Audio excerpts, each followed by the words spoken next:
welcome to episode 21 of the Fighter Pilot Professor. I am your host, Meta. I'm glad everybody's here, and today we're going to be talking a little bit about the conflict with the Philippines and China, and then we're also going to be talking about how do I deal with burnout. Hope you enjoy, and we'll dive right in.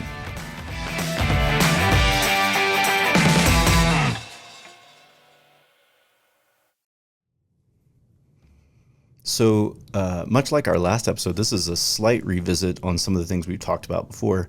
In this particular case, we're going to talk about China and the Philippines and the South China Sea. So we addressed this a little bit in discussing the rules-based world order and the beef between the Chinese and the United States. But this mostly plays out in a direct conflict, if you will, between the Chinese and the Philippines. So recently, a Filipino sailor was injured in an incident between the Chinese Coast Guard and the Philippines Navy. And this is over a piece of land, we'll use that phrase loosely here, called the Scarborough Shoal. That's a hard word to say, Scarborough Shoal. But really what this is a shoal, a sort of a sunken island, sandbar-y kind of thing that involves the use of a previously partially sunken ship that the Philippines occupy and claim the Scarborough Shoal, this series of atolls and reefs around it, as Filipino territory. As discussed previously, the Chinese also have claims to islands in and around this area, including the Great Fiery Reef and other things in that part of the South China Sea. And so this often leads to direct conflict between the Filipinos and the Chinese when it comes to resupplying this little outpost that the Filipinos have in this set of territories, right? So what typically happens in this kind of case, and what happens in this recent incident, is the Chinese Navy and Coast Guard patrol the area and attempt to keep other nations out, including the United States. So this leads to a lot of conflict between the United States Navy, the U.S. Navy, and the Chinese Navy, as the United States conducts what it calls freedom of navigation operations. And with the Filipinos, it's a little different in that they are actively trying to resupply their forces, or their outpost, if you will, on the Scarborough Shoal. So in this particular case, these two ships ran into each other in the process of trying to defend / resupply this area, and as a result, folks were injured. This is an ongoing conflict between the Filipinos and the Chinese, and frankly with the Chinese and several of its neighbors, or in several nations that border the South China Sea, including Taiwan, Vietnam, and the United States, although we don't border it, right? But we have the, as it were, the rules-based world order.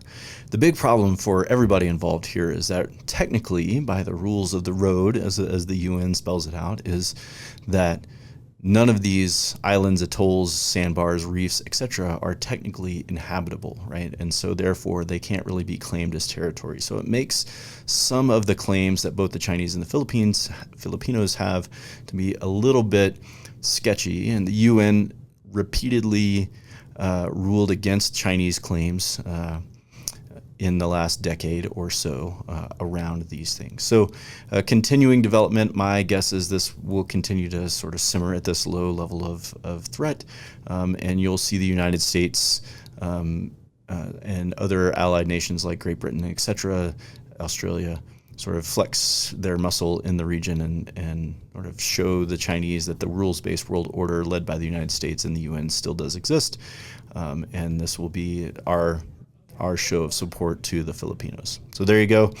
That's what's going on with the Filipinos and the Chinese in the South China Sea. Hope you enjoyed. Keep sending me your questions.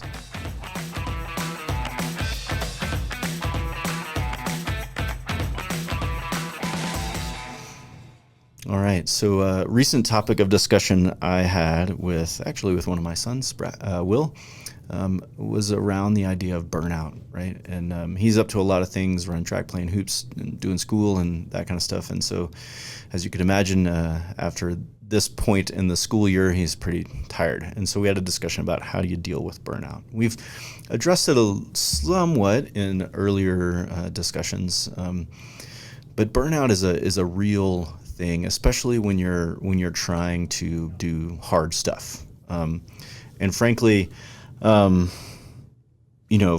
burnout is hard to deal with because you feel like, hey, I really want to do this thing, and also I kind of don't, right? Like the doing of the hard thing is hard, and so it makes me get a little beat down, right? And so that's really what burnout is that feeling of beat downness that you experience when you're doing hard things, right? And a lot of times burnout can occur even if you're not failing, right? So often burnout occurs when you're failing, but that's not always the case. Often you experience burnout even when you're doing well. It's just because the getting up and going out there and doing the grind, right? Like we've talked about the grind before, is getting in the way, right? So how do I face burnout? Often the easiest thing to do with burnout is just sort of like take a break. Like even if it's a day, an hour, right? Just like sit back and do something that's mentally and or physically relaxing is usually the best way to deal with burnout. In the most extreme cases, you may have to suspend the hard thing that you're trying to do for some longer amount of time, right? Days, weeks, months, maybe even, in order to let your brain and your body recover from the thing that it's been doing. And then, as we've discussed before, sometimes you just have to say, you know what, maybe this is not for me. And that's the most extreme end of the case when you're facing burnout, right? But that doesn't always have to happen. And in most cases, right, just a short break will help.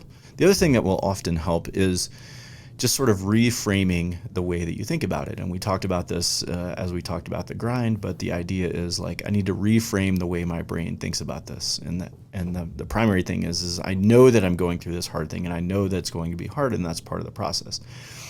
And understanding that the journey is often as much part of the process or the hard thing, and it's often more important or as important as the end goal. So if you reframe it as, dude, I'm going through this journey because the journey is important, the journey is as much a part of the thing as it is actually achieving the goal that I'm trying to achieve. So thereby, I can reframe my brain of understanding that, doing the hard stuff, getting up every day, doing the thing that I have to do, putting in the time, effort, disciplining myself, etc., is worth it because that's what the journey is about, and thereby that's what this is all about. Hope that helps, and thanks to Will for the discussion.